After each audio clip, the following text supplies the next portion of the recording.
जय भगवती। सभी साधकों को बहुत बहुत शुभाशीष।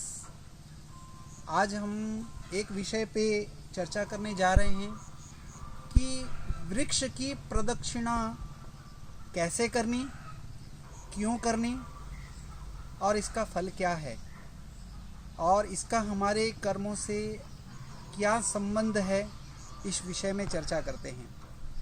यह वट वृक्ष है और वह गुलर का वृक्ष है।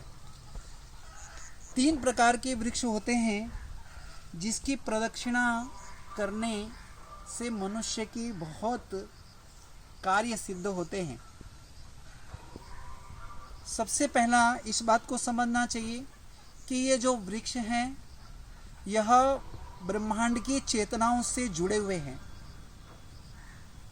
और यह वृक्ष प्रकृति का मूल तत्व है और इन वृक्षों के अंदर में प्रकृति की असीम ऊर्जा छुपी हुई है और विविध वृक्ष होते हैं, उसकी ऊर्जाओं में भी अलग अलग परिवर्तन होता है।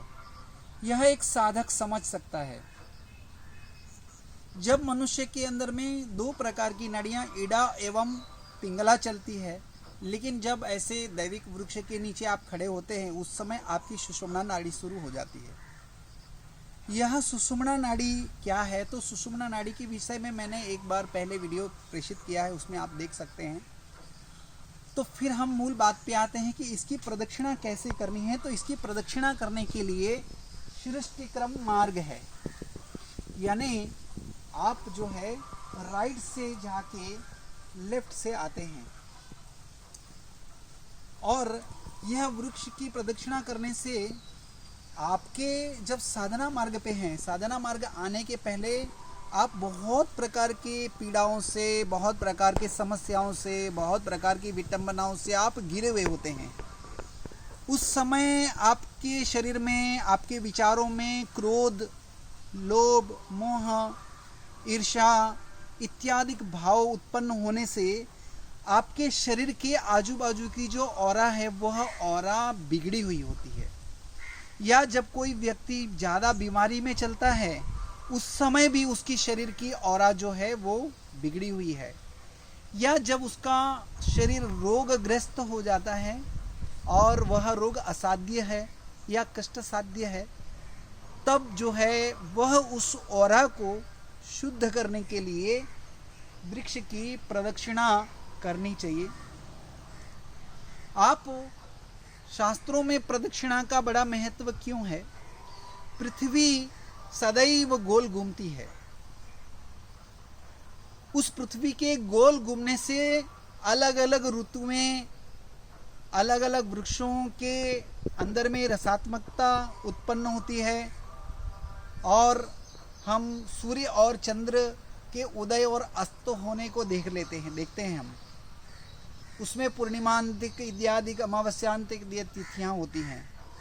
तो जब आप इस वृक्ष की प्रदक्षिणा कर रहे होते हैं तो आपको पृथ्वी का वह केंद्र समझकर उसको प्रदक्षिणा करने से आपके जो द्वारा आपके जीवन में आने वाली जो ऋतुएं हैं वह भी तुरंत उसको संक्रमित हो जाएं, तो जो आपको आने वाला अच्छा समय है वो जल्दी उपलब्ध हो। दूसरा, इसको हम 50 या 108 ऐसी जब प्रदक्षिणा करते हैं उस समय एक शरीर के अंदर में गुरुत्वाकर्षण बिजली पैदा होती है और वह जब बिजली पैदा होती है ये आप स्वयं अनुभव कर सकते हैं।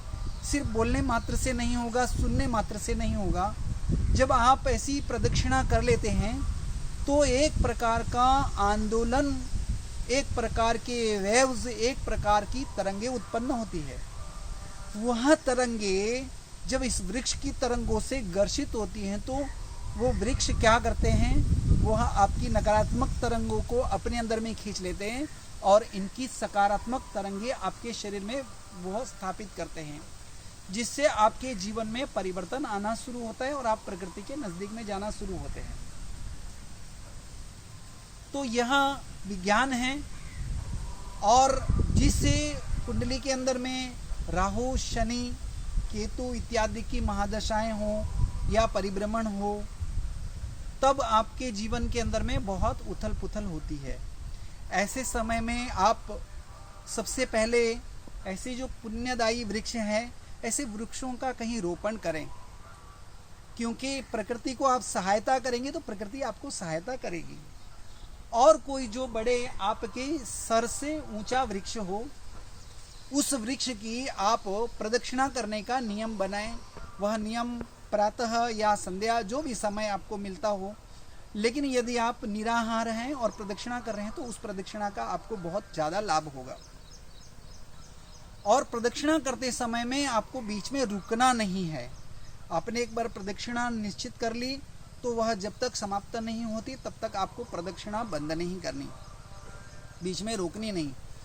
प्रदक्षिणा करते समय अपने साथ में मोबाइल या इलेक्ट्रॉनिक्स उपकरण को साथ में ना लें, और जो सेल वाली घड़ी हो वह भी ना पहने, क्योंकि इससे आपके शरीर के अंदर का मैग्नेट है वह डिस्टर्ब होगा, और उनके अंदर में जो रेडिएशन है वो रेडिएशन आपके शरीर में और ज़्यादा ग्रास्पिंग करेगा। क्योंकि जब आप कोई भी वृक्ष की प्रदक्षिणा करते हो तो जो भी चीज़ उसके आजू बाजू में घूमती है उसकी 10 गुना उसमें क्षमता उत्पन्न हो जाती है। तो यदि आपने मोबाइल साथ में रखा हुआ है तो उसके रेडिएशन की भी क्षमता 10 गुनी हो जाएगी। तो आप उसको ना रखें अपने पास। और इस प्रदक्षिणा करते समय काले वस्त्र ना पहने और नीले वस्त्र ना पहने, क्योंकि यह दोनों, नीला रंग है वो विष का रंग है और काला रंग है वो नकारात्मकता का रंग है। तो यह दोनों ना रखें। और कोई भी वृक्ष जब होता है, उस वृक्ष को जब 5 वर्ष कंप्लीट हो जाते हैं तो उसके पर कोई भी सिद्ध आत्माओं का वास होता है। इसके लिए इसके आगे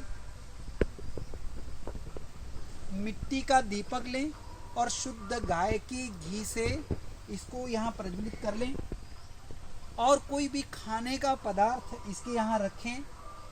और यदि वहाँ पर वर्षा ऋतु नहीं है तो आप उसमें जल डालिए इसके मूल में। अगर जो वर्षा ऋतु है तो जल डालने की आवश्यकता नहीं है।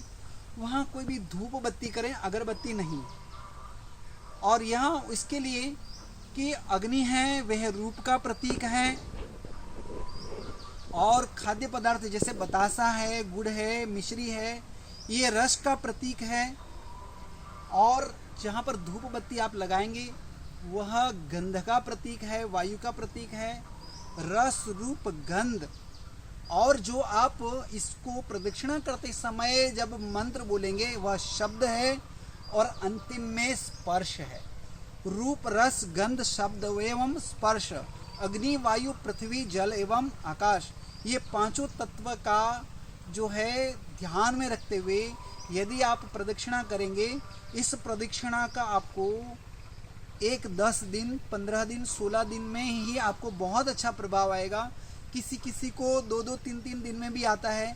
जितनी एकाग्रता से आप इसकी प्रदक्षिणा करेंगे, लेकिन इसकी प्रदक्षिणा करते समय आपको दूसरे विचार नहीं रखने हैं। यह वृक्ष से आप जो है केंद्रीभूत हो रहे हैं, उसके साथ आपके वेव्स मिल रहे हैं। इसके आगे आप अपनी ऊर्जा को खाली करके और शुद्ध ऊर्जा को भर रहे हैं, यह भावना होनी चाहिए।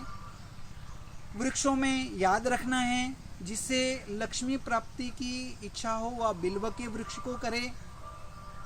जिसको अपने पूर्वजों का और अपने पूर्व जन्मों का कष्ट को खत्म करना हो वह पीपल की प्रदक्षिणा करे। जिसे ब्रह्म ज्ञान की प्राप्ति चाहिए वह गुलर के यानी औदुंबर के वृक्ष की प्रदक्षिणा करे। और जिसे कुबेर विष्णु एवं ब्रह्मा की ऊर्जा प्राप्त करनी हो वह वट वृक्ष को करे। जिसको योगिनियों की प्रसन्नता करनी हो वे नीम के वृक्ष की प्रदक्षिणा करें।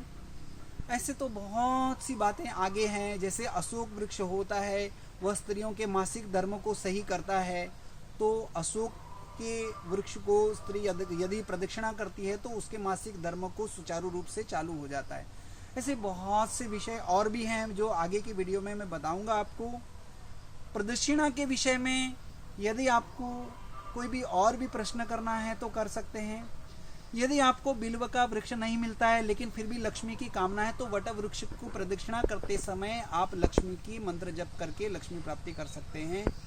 आगे के विषय मेरे वीडियो दूसरे और भी विषय के हैं जिसे आप जरूर देखिएगा। अब सब्सक्राइब पर करिए, बेल आइकन दबाएं एवं लाइक करें, जिससे और ज़्यादा से ज़्यादा लोगों को भी इसका फल प्राप्त हो, इसको ज्ञान मिले। जय भगवती श्रीमन नारायण।